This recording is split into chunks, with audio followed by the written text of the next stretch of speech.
चलो ध्यान दो यार। हम लोग क्या पढ़ रहे हैं आज? केमिस्ट्री, रसायन शास्त्र, चैप्टर नंबर 5, तत्वों का वर्गीकरण। चैप्टर का नाम क्या है? तत्वों का वर्गीकरण। ठीक है, तो तत्वों के बारे में हम लोग बहुत कुछ जान चुके थे। ठीक है, जैसे तत्व के पहले जो वैज्ञानिक थे क्या थे? डोबरनियर थे। उसके बाद अष्टक था। उसके बाद हम लोग किसका पढ़ रहे हैं? मेंडलीव। तो डोबरनियर के बारे में जान लिए, वो त्रिक नियम दिए थे, अष्टक नियम, उसके बारे में हम लोग जान लिए। आज हम लोग पढ़ रहे हैं रसायन शास्त्र चैप्टर नंबर 5 में तत्वों का वर्गीकरण में मेंडलीव की आवर्त सारणी। इसका मेंडलीव की आवर्त सारणी, जिसको हम बोलते हैं मेंडलीव्स पीरियोडिक टेबल। आवर्त सारणी को क्या बोलते हैं इंग्लिश में? पीरियोडिक टेबल या लॉ। लॉ मतलब नियम होता है, पीरियोडिक मतलब आवर्त हुआ, और मेंडलीव मतलब मेंडलीव नाम हुआ। ठीक है, तो ये 2 नंबर में पूछता है आप लोग के, पूछेगा मेंडलीव का आवर्त नियम क्या है। ठीक है, आपसे क्वेश्चन क्या पूछेगा एग्जाम में 2 नंबर में कि मेंडलीव का आवर्त नियम क्या है, या मेंडलीव के आवर्त नियम के अनुसार क्या है। या याद रखेंगे हम लोग तत्वों के भौतिक एवं रासायनिक गुण। तत्वों के भौतिक एवं रासायनिक गुण। भौतिक गुण और रासायनिक गुण समझ रहा है ना? भौतिक मतलब बाहर से और रासायनिक मतलब अंदर से।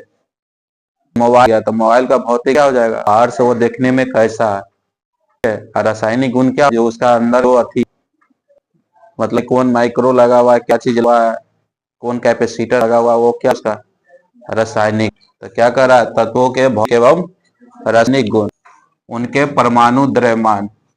परमाणु द्रव्यमान, कोई तत्व लेते हैं, हम ले लेते कार्बन। कार्बन का क्या होता है? तो इसकी परमाणु संख्या कितना होता है? तो परमाणु संख्या 6 होता है। परमाणु का क्या होता है? और परमाणु संख्या का दुगुना क्या होता है? परमाणु द्रव्यमान होता है। तो कार्बन का द्रव्यमान कितना? 12। इसी को हम परमाणु द्रव्यमान को ही परमाणु भार भी बोलते हैं। परमाणु द्रव्यमान को ही हम लोग क्या, परमाणु भार भी बोलते हैं। तो क्या कह रहा है? तत्वों के भौतिक, कार्बन का जो भौतिक गुण होगा और वह रासायनिक गुण होगा, उनके परमाणु द्रव्यमान, इसके किसके? परमाणु द्रव्यमान के आवर्त फलन होते हैं। दूसरे शब्दों में क्या याद रख सकते हैं? दूसरे शब्दों में यदि तत्वों के उनके बढ़ते हुए परमाणु द्रव्यमान के क्रम में सजाया जाए। जैसे तत्वों को किस क्रम में सजाना है? बढ़ते हुए परमाणु द्रव्यमान के क्रम में। जैसे हाइड्रोजन, हाइड्रोजन का परमाणु द्रव्यमान क्या होता है? 1। उसके बाद लेते हैं लिथियम। हाइड्रोजन के बाद लिथियम, इसकी परमाणु द्रव्यमान कितना होता है? 3। ठीक है, उसके बाद इसके सोडियम। उसके बाद क्या? बेरिलियम। क्या लेते हैं? बेरिलियम, इसकी परमाणु द्रव्यमान क्या? 4। बेरिलियम की परमाणु द्रव्यमान कितना? 4 होता है। तो कथी कह रहा है? दूसरे शब्दों में यदि बढ़ते हुए परमाणु द्रव्यमान के क्रम में सजाया जाए, यह सब क्या हो गया? बढ़ते क्रम। परमाणु द्रव्यमान के क्या है? बढ़ते क्रम है। जैसे हाइड्रोजन का द्रव्यमान 1 हुआ, लिथियम का द्रव्यमान क्या हो गया? 3 हो गया, बेरिलियम का द्रव्यमान क्या हो गया? 4 हो गया। उसके बाद सोडियम आएगा, तो सोडियम का द्रव्यमान हो जाएगा 11, सोडियम का द्रव्यमान 11। तो यहाँ क्या कर रहा है? परमाणु द्रव्यमान के क्रम में सजाया जाए तो एक निश्चित संख्या के बाद समान गुण वाले तत्व पाए जाते हैं। इसको अगर हम बढ़ते क्रम में सजाते हैं इस तत्वों को, तो एक निश्चित गुण के बाद क्या होता है? एक के जैसा तत्व आता है। एक के जैसा तत्व आता है, उसी को हम लोग क्या बोलेंगे? मेंडलीव का आवर्त नियम। उसी को क्या बोलेंगे? मेंडलीव का आवर्त नियम। समझ गया?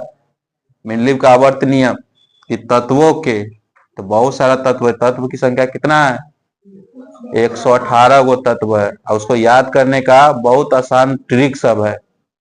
जब हम लोग आधुनिक आवर्त सारणी पढ़ेंगे तो उस ट्रिक सब के जानेंगे। हेलीना करे रब से फरियाद, बेटा मांगे कार स्कूटर, बाप राजी। हे मतलब हो जाता है हीलियम, ली मतलब लिथियम, हेलीना ना मतलब हो जाता है सोडियम। ठीक है, हे हेलिना, करो रब से फरियाद। मतलब ये मतलब क्या हो गया, हेलिना